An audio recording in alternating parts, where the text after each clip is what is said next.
I'm Bob Hart, and I'm a retired faculty member at the University of Georgia. In 2001, in October, my wife and I went to New York City. We had had a trip planned, and this was a month after September 11th. And we saw New York City like we've never seen before.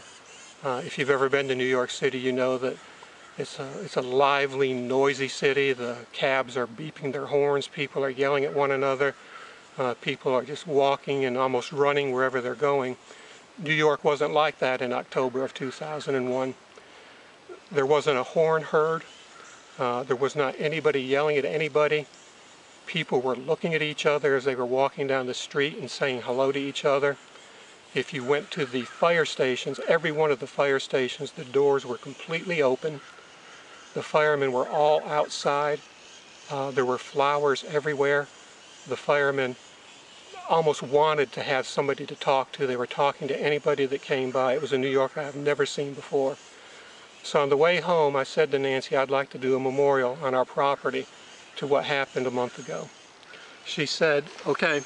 She goes along with many of the things that I would like to do, and she said, fine.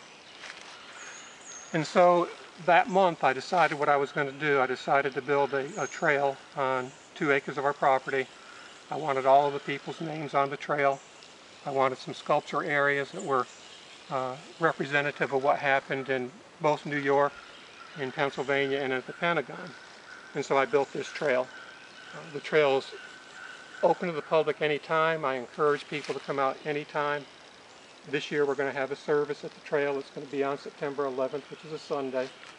We're going to have it at 6:30 in the evening. It's going to last about 40 minutes.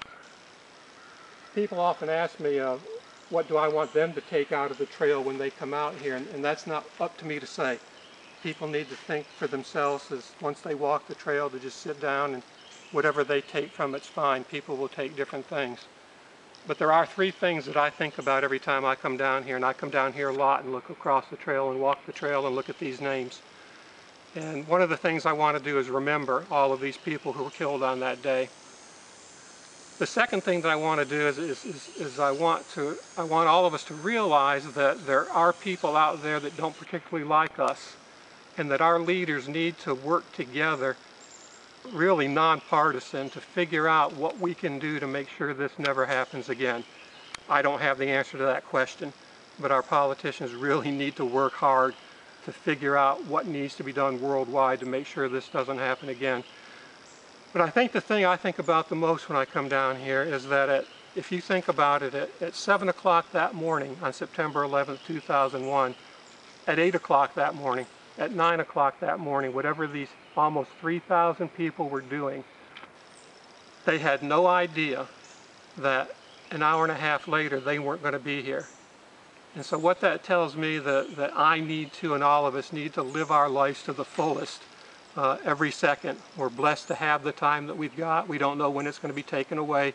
These people didn't know, and the lives that they had planned for themselves were no longer there. And so we need to really sit and live our lives to the fullest.